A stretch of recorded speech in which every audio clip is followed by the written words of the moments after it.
This is Mr. Martin. These are video notes for pre-calculus honors. We're continuing with section 8.4. In this video we're going to start talking about closed forms, and we've worked with these before. Basically, the closed form for a summation, it's a formula that allows us to find the sum simply by knowing the number of terms. So instead of having to add up all the terms that we want, we would simply have to plug our value into the closed form formula. So for this first example here, what we want to do is we want to find a closed form formula for this sum. So if I knew I wanted 10 terms, I would just plug in 10 and I would get the sum based on the formula. So I've got the sum as k goes from 1 to n of 3 k squared minus k minus 2. Okay, this is our expression that we're going to use to help us find the closed form. And I'm going to use my properties of summations to rearrange and simplify this a little bit. So I'm going to pull the k out to the front, or the 3. So I have the 3 times the sum as k goes from 1 to n of k squared minus the sum of k as k goes from 1 to n, and minus the sum as k goes from 1 to n of 2. So I've got these 3 different summations, and what I'm going to do is I'm going to use my closed form formulas from the previous page to rewrite this again. So now I've got 3 times, and my closed form for k squared is n times n plus 1 times 2n plus 1 divided by 6, and then minus, and my closed form for k is n times n plus 1 divided by 2, and then minus, and my closed form for this is simply going to be 2 times n. Alright, so basically, this is the closed form. This whole big thing is the closed form, but it's a little bit messy. So we're going to do some simplifying here. So I know that this 3 and this 6 will reduce, so that'll be a 2. And now that I have denominators of 2, I'm going to multiply this by 2 over 2 so that I have a common denominator. And then let's see, each of these terms has an n in it, so I'm going to factor that out. So I have n times, and then I'm going to go ahead and FOIL this part here, so that's going to be 2n squared. My inner is going to be 2n, my outer is going to be n, so that's going to be plus 3n, and then plus 1, and minus, I'll factor this out, so I have n squared minus n, and whoop, hang on, I already factored that n out. Sorry about that. So all of these n's I'm factoring out, so those n's are gone. It's just going to be minus n minus 1. Factored that n out, so that's going to be minus 4 over 2. So minus 4, and then this is all over 2. So I combined quite a few steps into that one step, so if you have questions about that, make sure that you ask. And let's do a little more simplifying here. So I have n times, and then I have 2n squared. I have 3n minus 1n, so that's plus 2n. And then minus 1, plus 1, minus 1, minus 4, so that's minus 4, all over 2. Okay, and these 2's are all going to cancel. Those will be 1's. That'll be a 2 over there. And what I end up with here is n times n squared plus n minus 2. And if you wanted to rewrite it one more time by factoring, it would be n times n plus 2 times n minus 1. So what I have here is a closed form for the summation for this series. So if I wanted the sum of the first 20 terms, now I would just have to plug 20 in for n, and that would give me the sum. Alright, as always, make sure you let me know if you have questions.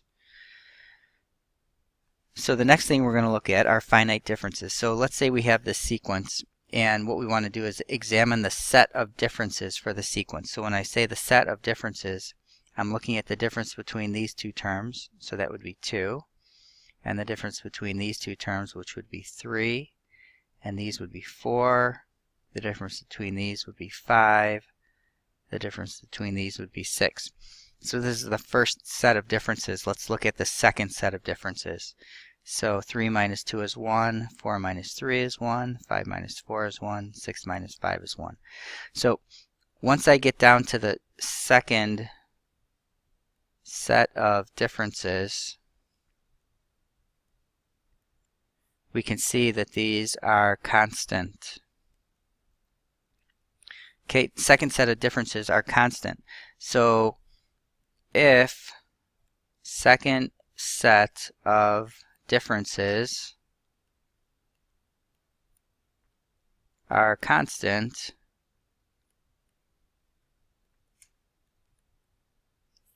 the sequence can be modeled with a quadratic. There we go. Okay, so if the third set of differences were constant, then we could model it with a cubic, and so on. So we kind of already know that if there's a common difference between the terms initially, we can model it with a linear equation. And now we're looking at the second set of differences. Okay, so here's some more information. When the first set of differences are the same, there's a linear model. Second set of differences are the same, there's a quadratic model. Okay, so what we want to do is we want to find a quadratic model for this sequence. So when I say a quadratic model, I'm looking at ax squared plus bx plus c is equal to some value k. Alright, so since we have 3 variables that we need to find to model this, a, b, and c, we're going to need 3 equations. So we're going to look at values for n is equal to 1, n is equal to 2, and n is equal to 3. Alright, so when n is equal to 1, we end up with 1. This is for n is equal to 1. When n is equal to 2, we get 4. And when n is equal to 3, we get 8. So what this is telling us is that when I have an squared plus bn plus c for n is equal to 1, this turns out to be 1. That's the 1 over there. All right, and then we're gonna plug in our value for n in a minute. When n is 2, we have an squared plus bn plus c. That's going to be 4. And for 3, I have an squared plus bn plus c is equal to 8. That's this 8 over here. Alright, so let's go ahead and substitute in our values for n. So when n is 1, this is going to simplify to a plus b plus c is equal to 1. When n is equal to 2, that's going to be 2 squared, so that's 4. So I have 4a plus, plug in n, 2b plus c is equal to 4. Over here, plug in 3. I'm going to have 9a plus 3b plus c is equal to 8. So I get this system of equations.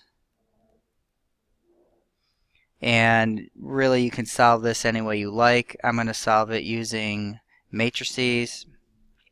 So I'm going to let my A matrix be 1, 1, 1, 4, 2, 1, and 9, 3, 1. Okay, I'm just taking the coefficients from the left side of my system here. And I'm going to let the B matrix be 1, 4, and 8. 1, 4, and 8. And I'm going to plug these into my matrices. So for my A matrix, this is a 3 by 3. And for my B matrix, this is a 3 by 1.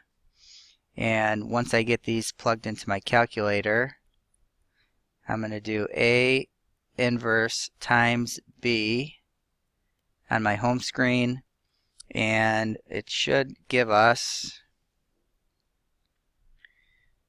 1/2, 3/2, and -1.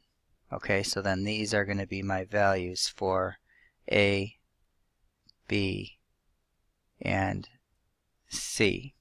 So once we have the values for A, B, and C, we can go ahead and we can write our expression. A sub n is going to be 1/2 n squared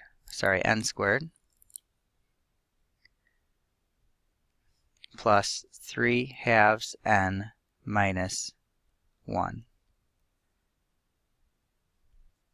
Alright, and this is what we would use to generate each of the terms in the sequence. So again, if you have any questions, make sure that you ask. There'll be more of these problems in the book, problems that I've assigned, and we'll see you in the next video.